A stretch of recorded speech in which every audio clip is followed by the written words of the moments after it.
Assalamualaikum dan salam sejahtera semua. Okay, next kita sambung balik yang mata pelajaran lepas. So okay, kejap ya, saya buka PowerPoint.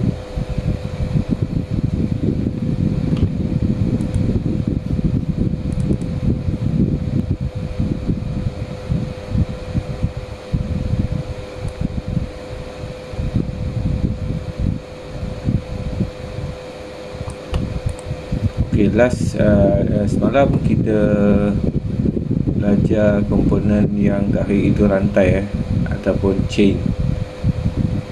Okay, next adalah 2.2.2 bagaimana sistem mekanikal berfungsi pada produk yang dipilih. Okay, nombor 1, sistem mekanikal ialah satu sistem yang melibatkan penggabungan beberapa komponen mekanikal yang berfungsi untuk menyelesaikan sesuatu tugas. Okey, sistem mekanikal maksud dia jadi kalau satu produk atau barang, satu benda yang kita gunakan, yang kita guna, dia sebenarnya adalah gabungan daripada beberapa komponen mekanikal yang lain lah. Macam-macam gabungan sistem mekanikal yang akan gabungan tu menyebabkan satu produk tu akan berfungsi. Okey, faham tak? Okey, contoh paling senang sekali basikal. Okey, basikal kita naik, kita kayuh, dia berjalan. Okey, macam mana kita kayuh tu dia akan berjalan? Macam mana kita boleh arahkan basikal tu pergi kanan? Nampak? Macam mana basikal tu boleh bergerak? Kalau tak ada tayar, boleh bergerak tak? Itu maksud dia. Jadi kalau dalam sebuah basikal tu sebenarnya ada banyak gabungan komponen mekanikal dalam sebuah basikal.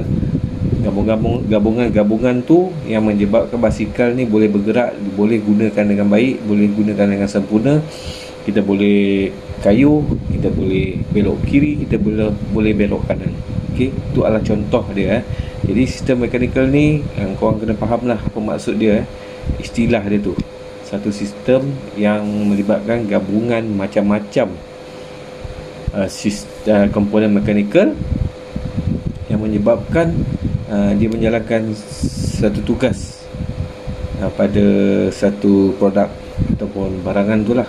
Okey, yang kedua, setiap komponen mempunyai fungsinya yang tersendiri. Okey, dalam basikal tu kan dia banyak komponen mekanikal tu. Jadi masing-masing menjalankan tugas masing-masing lah. Macam contoh handle, kenapa dia boleh belok kiri, belok kanan. Contoh tayar, macam mana dia boleh berputar. Okey, macam mana pedal tu kamu boleh kayuh. Okey, itu adalah contoh yang paling senang sekali lah basikal. Dalam next topik ni pun, next apa yang kamu akan belajar ni pun dia akan bincangkan pasal basikal juga. Okey, tak apa, nanti kita pergi next. Okey, betul, nampak ada gambar sebiji sebuah basikal besar, basikal orang tua orang cakap, atau basikal gerabak. Okey, kamu boleh lihat apa komponen-komponen mekanikal yang ada pada sebuah basikal. Okey, first kamu lihat brake. Okey, brake ni tujuan dia kita tahu untuk berhentikan basikal. Macam mana dia berhentikan basikal? Kamu tekan brake yang ada kat tangan tu, lepas tu apa yang akan menggrip ataupun memegang tayar tu? Dia satu sistem mekanikal lah tu. Okey, yang kedua, handle. Okey, handle dia ada pemegang dua tu kan. Okey, dia pegang dua. Okey, kamu boleh sambil kayuh tu kamu boleh arahkan ke kiri atau ke kanan. Kalau nak belok ke kanan, arah ke kanan kan. Jadi macam mana sistem tu berfungsi, komponen mekanikal tu berfungsi. Okey, sebelum ni kamu dah belajar kan, macam-macam gear, ball bearing lah, rantai lah, apa semua tu kan. Okey, tak apa, nanti kita tengok balik, kita sesuaikan dengan apa yang kamu belajar sebelum ni. Yang seterusnya, yang bawah ni, tayar. Okey, macam mana tayar ni boleh bergerak? Siapa yang pusingkan tayar ni? Tayar ni pula apa yang perlu supaya dia boleh smooth ataupun lancar berpusing? apa kita perlu letak, kemudian mechanical apa yang perlu kita gunakan lah untuk memudahkan atau melancarkan tayar berpusing. Okey, tayar ni tayar depan dan tayar belakang lah. Okey. Okey, next yang keempat ialah pedal. Pedal ni lah sistem kayuh basikal ni. Kalau kita kayuh, apa yang menyebabkan tayar belakang berjalan? Itu banyak sistem mekanikal yang ada dekat sistem pedal ni, termasuk bahagian belakang tayar lah. Okay. Okay, next. Okay, ini penerangan secara terperinci sedikit lah. Okay, kita tengok handle. Handle. First, mengawal haluan basikal. Maksudnya mengawal nak belok kiri ke nak belok kanan.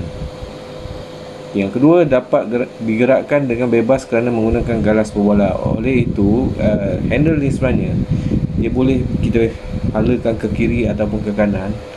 Sebab apa? Sebab ada ball bearing pada handle tu lah. Okay, ni biasa kamu tahu kalau dalam basikal pun ada ball bearing. Dalam motosikal pun ada ball bearing ni. Orang panggil kacang kan. Kacang tu bola-bola steel tu lah yang ada dalam ball bearing tu, dan sekali dengan minyak grease untuk menjaga bola tu dan juga bearing tu supaya dia lebih tahan lama lah. Kalau tak ada minyak nanti mungkin pakai setahun dua dah haus, dah tak boleh nak pusing sangat, dah ketat ke apa ke kan, dah jam ke. Tapi kalau ada grease, ada bola tu, ada bearing tu, basikal tu lebih tahan lama lah, mungkin boleh pakai 10 tahun. Okey, yang kedua tu brake. Okey, bagaimana brake ni berfungsi? Macam mana cara dia? Okey, first tu kita tengok nombor satu tu, memperlahankan atau memberhentikan basikal. Okey, itu fungsi brake. So yang kedua tu, tuas digunakan pada pemegang pencekam brake. Okey, brake dia ada dua tau. Ada satu kat tangan yang kita tekan tu lah, yang kita bukan tekan, kita grip, kita grip kan. Okey, dan satu lagi yang dekat bawah tu, yang dekat tayar tu. Okey, jadi dia menggunakan konsep tuas lah untuk supaya sistem mechanical tu berfungsi, supaya brake tu berfungsi. Okey, yang ketiga, pedal. Pedal ada, lihat yang pertama tu, menggerakkan basikal apabila dikayuh. Okey, itu fungsi pedal. So yang kedua tu, rantai dan gear digunakan untuk penghantaran kuasa. Okey, di pedal tu kan, kalau kamu lihat dia ada pedal lah, pengayuh. Lepas tu ada crank, dia punya batang tu kan, batang kiri dan kanan tu. Lepas tu dia ada gear, sprocket yang ada gigi-gigi tu. Okey, tu gear ataupun sprocket lah kalau bahasa motosikal ataupun bahasa basikal kan. So sprocket tu ada gigi-gigi kan. So dekat gigi tu dia letak rantai dan disambung kepada sistem tayar belakang pula pun ada juga sprocket yang kecil, ataupun kita panggil prewell, free wheel. Prewell pun ada dua jenis kan, prewell hidup, prewell mati. Okey, dia sambungkan menggunakan rantai basikal. So bila kamu kayuh, dia akan memusingkan gear yang kamu kayuh tu kat pedal tu, dan dengan menggunakan rantai tu, gear yang belakang pun akan berpusing. So bila berpusing, tayar pun akan berpusing lah. Okey, yang keempat, roda. Okey, roda ni ataupun tayar lah. Okey, roda membolehkan basikal bergerak lancar. Okey, sebab roda tu bulat kan. Cuba korang guna roda yang bentuk 4 segi, sure tak berjalan ni. Okey, jadi bila dia bulat tu pun dah satu keadaan yang menyebabkan dia mudah bergerak. Satu lagi getah kan, getah tayar tu. Getah tu pun dia menyebabkan geseran. Bila kamu kayuh, getah tu banyak bunga orang cakap, dia lagi smooth lah untuk jalan. Kalau tayar botak, kamu faham sendirilah macam mana kesan dia bila tayar botak. Okey, yang kedua tu, galas berbola, membenarkan roda berputar dengan mudah. Bola ni ball bearing lah. Okey, ball bearing digunakan dalam roda tu supaya roda tu boleh pusing dengan lancar, dengan smooth. Kurangkan geseran lah maksud dia. Kalau kamu tak guna ball bearing, boleh tayar tu berpusing boleh, tapi lama-lama haus lah sebab tak ada galas ataupun ball bearing. Okey, next. Okey, 2.2.3 menghasilkan lakaran 3D reka bentuk gadget yang menggunakan komponen sistem mekanikal yang dipilih. Okey, ya, dalam subtopik ni kamu sebenarnya kena lakarkan satu reka bentuk 3D, lakaran 3D satu benda, satu gadget, sebelum kamu nak hasilkan satu produk tu lah kan. Tapi yang dalam topik ni kamu kena lakarkan komponen mechanical tu. Okey, itu dalam topik ni lah. Okey, sebab kita belajar komponen mechanical kan, mechanical kan. So benda tu yang kamu kena lakar 3D. Okey, dah, kita pergi nombor 1 tu. Proses reka bentuk bermula dengan melakukan beberapa lakaran awal. Idea kemudiannya berkembang untuk memenuhi kehendak cita rasa pengguna. Apa-apa produk pun lah, apa-apa barang ataupun mesin ke, apa-apa benda pun, sebelum kamu cipta, kamu kena lukis dulu, lakar dulu. Bukan lukis, lakar secara freehand macam tu lah. Lakaran ni bukannya terus cantik, tak. Dia lakar. Okey, lakar conteng macam tu kan. So first itu yang kamu kena buat. So dengan lakaran tu baru idea tu boleh berkembang. Okay, contoh ni macam design dia nak buat macam mana. Kita dah lakar kan bentuk, mungkin kita lakar bentuk bulat. Boleh tengok bentuk bulat tak apa cantik ah. Kau akan ubah lah bentuk, mungkin bujur sikit ke, ada lekuk-lekuk sikit ke, ada aerodinamik sikit ke. Okey, itu maksud dia. Yang kedua, semasa membuat lakaran, elemen dan prinsip reka bentuk diambil kira untuk memastikan gadget tersebut memenuhi kehendak pengguna, manakala fungsi utama mestilah dikekalkan. Okey, semasa kamu buat lakaran tu lah, okey, kamu kena ambil kira elemen dan prinsip reka bentuk supaya barangan ataupun produk yang korang nak cipta tu memenuhi kehendak pengguna. Itu maksud dia, statement dia lah. Okey, kita pergi next. Okey, contoh yang dibagi, contoh gadget lampu basikal. Okey, saya baca dulu. Yang pertama tu, lakaran akhir melibatkan komponen mestilah ditunjukkan dengan jelas. Yang kedua, jenis bahan pembinaan, fungsi, komponen, saiz dan warna yang digunakan perlulah dilabelkan dalam lakaran tersebut. Okey, macam ni. Kamu lihat gambar ni, dia lampu basikal yang lama ni. Dia ada macam ni lah, lampu bulat. Itu adalah penyambung dia tu kan. Okey, tu idea pertama. Lepas tu idea kedua, dia cipta satu lakaran. Okey, gambar dia lampu ni nampak macam moden sikit lah. Okey, nampak moden sikit. Tapi gambar ni yang idea dua ni, kalau kamu lihat dia macam besar kan. Perlu ke besar? Okey, lepas tu ada timbul lagi idea, tak perlu besar-besar. Buat apa nak besar-besar, berat kan. Jadi timbullah idea yang ketiga ni, lampu macam ni. Okey, dalam lakaran tu dia kena tunjukkan dimensi, maksud saya saiz, panjang, lebar dia. Kalau lampu tu bulat, berapa diameter dia. Lepas tu pula apakah bahan-bahan yang digunakan. Yang dalam idea yang ketiga ni, lampu yang terakhir ni lah, lakaran terakhir ni, apa bahan digunakan. Macam ni ditulis bahan plastik. Okey, biasa bahan plastik lah kalau nak mudahkan, sebab benda ni tak perlukan hentaman ataupun daya yang berat untuk kita gunakan. Dia just suluh lampu je kan, suluh cahaya je. So guna plastik pun dah cukup. Okey, lepas tu dalam idea 3 punya lakaran ni kena tulis lah. Yang lampu ni boleh ditanggal-tanggal menggunakan sistem golonso ni, nampak ni yang saya tunjuk ni. Bila kamu nak tanggal, kamu mungkin ada klip ke, buka klip tu, tarik kan, nak pasang balik, tolak je. Jadi klip tu automatic lock lah lampu tu. Okey, kemudian pengunci pemegang lampu. Okey, di sini dia ada macam kita nak letak handle tu kan. Jadi macam mana nak letakkan tu, tengok dia ada kunci pemegang lampu menggunakan sistem mechanical tuas. Dia dah tuas lah, tuas ni yang kamu belajar itu kan, yang ada fulcrum, daya dengan beban tu. Okey, lepas tu bahan dia kamu kena tulis juga ni, sepatutnya bahan dia adalah plastik. Okey. Okey, lepas tu dia akan kena tulis lah tinggi dia berapa, 100 mm. Okey, pada gambar tu 100 mm, lebar dia 40 mm, panjang dia 80 mm, diameter lampu 30 mm. Okey, kalau pemegang lampu ni pula dia guna sistem apa? Mereka dengan apa? Pautan. Pautan ni maksud dia dia mungkin kita boleh apa tu, tanggal untuk keluarkan mentol, lepas tu nak tukar mentol baru ke apa ke, pasang balik klip. Macam tu lah maksud dia puan.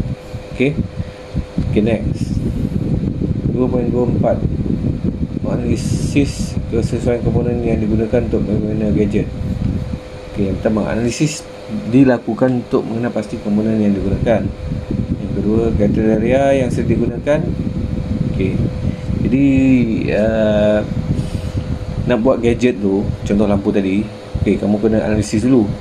Ok, macam mana dia punya rupa dia, macam mana apa bahan dia, macam ok, tengok jadual yang telah diberikan ni.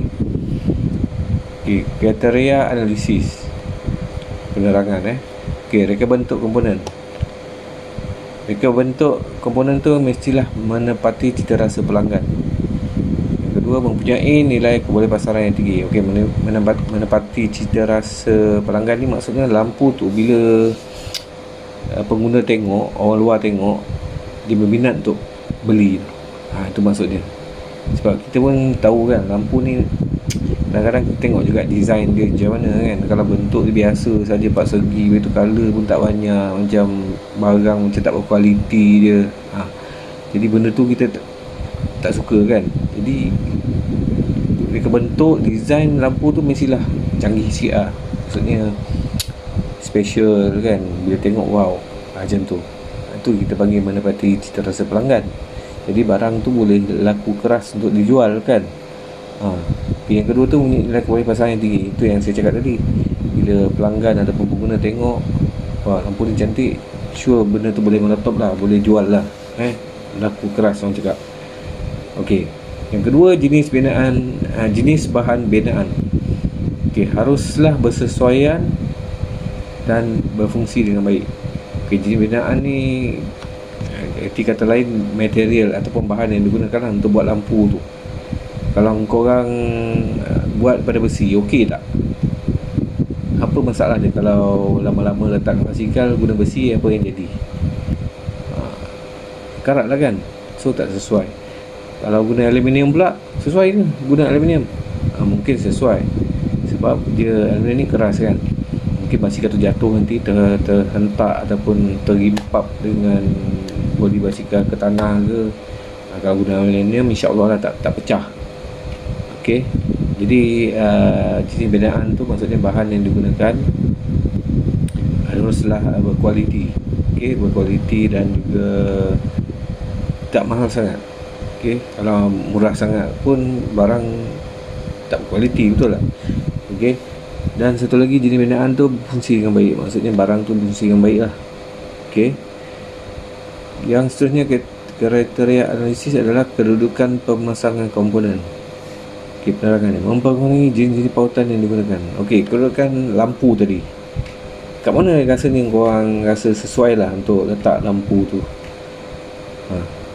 Okey, kalau macam basikal yang besar tadi, ni dia lampu dia dekat yang betul-betul dekat handle, tengah-tengah handle kan, macam motor jugalah.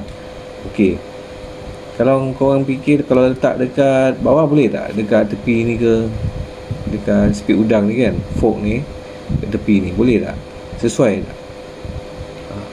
Okey, ataupun kat depan apa ni yang orang panggil ni yang supaya conveying maggat. Kalau kita pasang kat depan betul-betul depan maggat ni, sesuai tak? Jadi benda tu kena kaji lah, kena tengok kesesuaian dia, boleh pakai ke tak kat situ. Okay, so okay, next. Okay, sebelum tu statement untuk penerangan untuk kedudukan pemasangan komponen tu, dia kata mempunyai jenis pautan yang digunakan. Okey, kalau ini car lampu, kalau letak kat tengah-tengah tu kan, okey, jenis apa pautan yang kamu nak gunakan supaya lampu tu boleh ada kat situ lah. Jenis apa. Okey, kalau yang dekat bawah kat fork tadi, jenis apa pula. Jadi benda-benda tu kena tahulah, kena kaji lah, kena fikirkan lah nak guna jenis apa. Dan lagi sekali kemasan ni yang macam saya beritahu sebelum ni. Kemasan ni maksud dia kamu bagi final touch, orang panggil final touch up pada produk tu supaya dia lebih nampak menarik dan dia lebih tahan lama lah kan. Macam itu saya cakap, benda besi kalau tak spray ke, tak cat ke, lama-lama dia akan berkarat betul. Tapi cat pun ada kelemahan juga. So benda besi sesuai guna kaedah apa. Itu yang kau belajar electroplating tu. Dia ada satu cecair, itu letak tembaga, ada wire, ada bateri, ada wire lagi. Lepas tu contoh kamu nak sado ataupun platingkan sudu kan supaya tak berkarat, gendam, biarkan. Itu antara contoh kemasan lah. Okey, dia macam lampu basikal tu tadi, saya rasa apa sesuai. Kalau yang ni lah, lampu yang moden ni, yang idea ketiga ni, apa yang sesuai untuk kamu buat kemasan pada badan lampu ni. Biasa kalau benda-benda plastik ni, cat. Kadang-kadang material plastik sendiri dah kalau hijau ke, kalau merah ke, dah tak payah nak cat kan. Biasa macam tu lah plastik ni. Itulah maksud dia kemasan. Lepas tu pula kemasan tu, contoh lain adalah kau nak letak dia glossy ke, macam berkilat-berkilat kan, ataupun dia macam matte ni, macam dia tak bersinar, tak gloss lah. Itu bergantunglah pada korang, bergantung pada pengguna lah. Pengguna nak macam mana, cita rasa pengguna. Okey, cita rasa pelanggan. Okey, next 2.25, membuat rumusan kekuatan dan kelemahan komponen sistem elektrik yang dipilih untuk menggunakan gadget. Okey, ini lepas kita analisis tu kan, kita kena rumuskanlah dalam bentuk jadual. So jadual ada contoh kat bawah tu. Okey, contoh ruangan pertama tu komponen, yang kedua tu sistem mekanikal apa, yang ketiga kekuatan dia apa, yang keempat tuas. So dan jadual ni kamu tulis lah dia punya komponen dia apa. Contoh ball bearing ataupun tayar. Okey, tayar roda tadi ada ball bearing kan, ada galas berbola kan. Okey, sistem mekanikal dia galas berbola. Kekuatan dia ni lah, dia melancarkan perjalanan roda tu sebab ada galas kan. Okey, tuas ni tak ada, sebab tuas ni biasanya dekat brake lah. Okey, dekat brake. Okey, ni rumusan lah. Banyak lagi komponen tu kamu tulis lah, komponen handle, pedal, itu tulis lah sistem mekanikal apa kan, kekuatan dia apa kelemahan dia. Okey.